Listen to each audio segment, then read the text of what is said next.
Susan Eisenhower, why did you call your book Breaking Free? Well, I think it was designed to accomplish a lot of things. It certainly tells a bit of the story of what my own personal struggle was. It all took place against a backdrop of huge political events where the Soviet people were, in fact, breaking free of their past. So it has sort of multiple meanings. And actually, the concept of freedom is dealt with quite a lot in the book. What's the book about? Well, the book is about my love affair and eventual marriage with a member of Gorbachev's inner circle, a man who was a member of the Communist Party and the head of the Soviet space program. At the time, I should say the civilian program. But really, it's this story set against the backdrop of the end of the Cold War and the collapse not only of the Soviet Union, but the end of Soviet communism.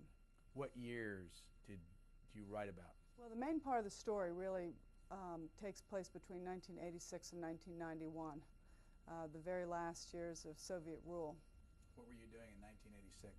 Well, I was traveling back and forth quite a lot before I met the man who became my husband, and I was representing the Eisenhower World Affairs Institute at the time. I'd helped them put together a U.S.-Soviet program. I thought it would be a very appropriate area for the Institute to focus on. So I was traveling there just not long after Gorbachev came to power and watching all of these changes take place, slowly at first, and then of course much more quickly. Where do you live now? Well, we are now married, and we live in the Washington area. And you've got some kids. Well, that's right. Between the two of us, we've got 5. Mind you, 3 of them are really, well, 4 of them are all but grown up. He has a son and a daughter who are in their 30s, and my oldest is 23 and 21, but I have a 14-year-old at home. Now here's a picture that people will recognize right here on this side, Yes. and Brian will get a close shot of it. You write a couple of times about your grandfather. How important was he to you? Oh, I think he was very important to me. He was elected when I was about 18 months old, and so certainly in my early years we had a very intense relationship due to the fact that he was in the White House. Sometimes people think that creates all kind of barriers, but in fact it brings many, many families very close together, because families are the principal source of support and solace and friendship, really, even. So then he moved up to Gettysburg in his retirement years, and my father worked with him on the writing of the 2 volumes on the White House. So that I think I saw him probably 2 or 3 days a week for many, many years. And I was extremely fortunate to have that opportunity, I think. What do you remember most about him? Well, I'd say if I were to stand back and think about what he was like as a grandfather, he had one quality that I thought was absolutely marvelous. In retrospect, I always admire it when I find it in other people, and that is that you always knew where you stood with him. He wasn't a sulker. He wasn't a kind of guy who would get angry and then not express himself on the subject. You always had a sense of where you were with him, and he was extremely affectionate and engaged with us. And for grandchildren, that's very lucky. Your father is? My father is John Eisenhower. He is my grandparents' only surviving child. They had a young son who died at the age of 3 back in the 20s, so my father ended up being an only child. And I think that consequently brought us much closer to my grandparents, too. Where is he today? Well, he lives outside of Washington, D.C. on the Eastern Shore. And he is a professional writer, as you may know. He's written many distinguished books on military history. Your brother David? He's a writer, too. And he lives, he and his wife, Julie, live outside of Philadelphia. Did you write this book yourself? Oh, yes, absolutely. Every word I'm here to report.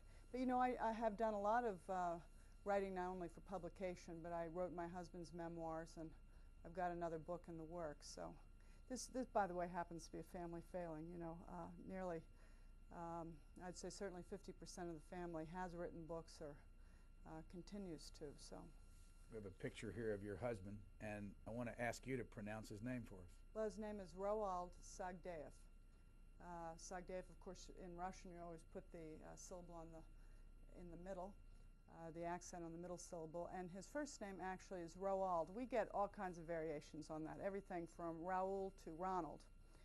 But in fact, he was named for the man who discovered the South Pole, Roald Amundsen. It's a Norwegian name. How long have you been married to him? Well, we just had our 5th wedding anniversary in February.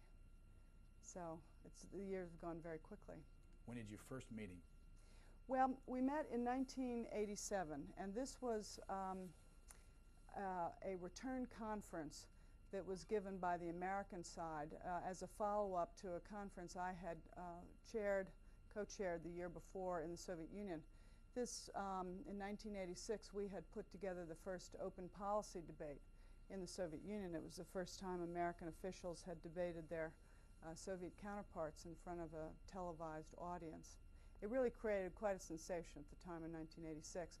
So we had envisioned this as being an ongoing kind of forum. So in 1987, it was the Soviets' turn to come to the United States, and Roald was on the Soviet official delegation, and I was on the American official delegation. What do you remember about that first personal togetherness? Well, Roald had already a pretty well-established reputation in certainly arms control circles and circles that deal with U.S.-Soviet relations. He's a very funny man, and he was always known to be disarmingly open. So I'd heard about him, but I was quite unprepared for this meeting because he has a boyish, impish quality that is really very endearing, and he popped right up with, the great opening line of all times. He asked me if I thought my grandfather was serious about the military-industrial complex. Hardly a romantic opening, would you say? And what was the situation in your own personal lives at that time? Well, he was legally married at the time, though separated, and I was a single parent. I had been on my own for almost 7 years at that point, raising 3 kids and doing, holding down a full-time, busy Washington job. And but I must say very quickly, Brian, that there was no notion of romance in the beginning at all. I mean, relations between our countries were so tense at that time, it would be a concept that wouldn't even cross your mind. At that time, Soviet Union was still engaged in Afghanistan. We had huge fights over strategic defense initiative and related issues to the ABM treaty.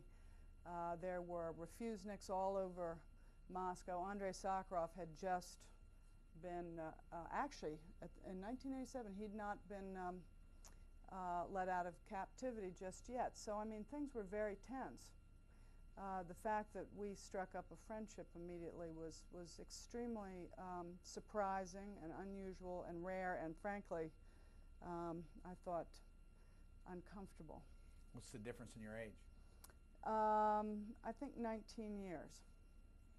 Another thing to add to the long list of many differences between the two of us.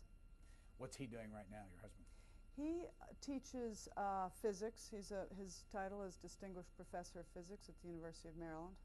He teaches plasma physics for the controlled fusion topic, and also space science, which is an area that he spent more than 15 years.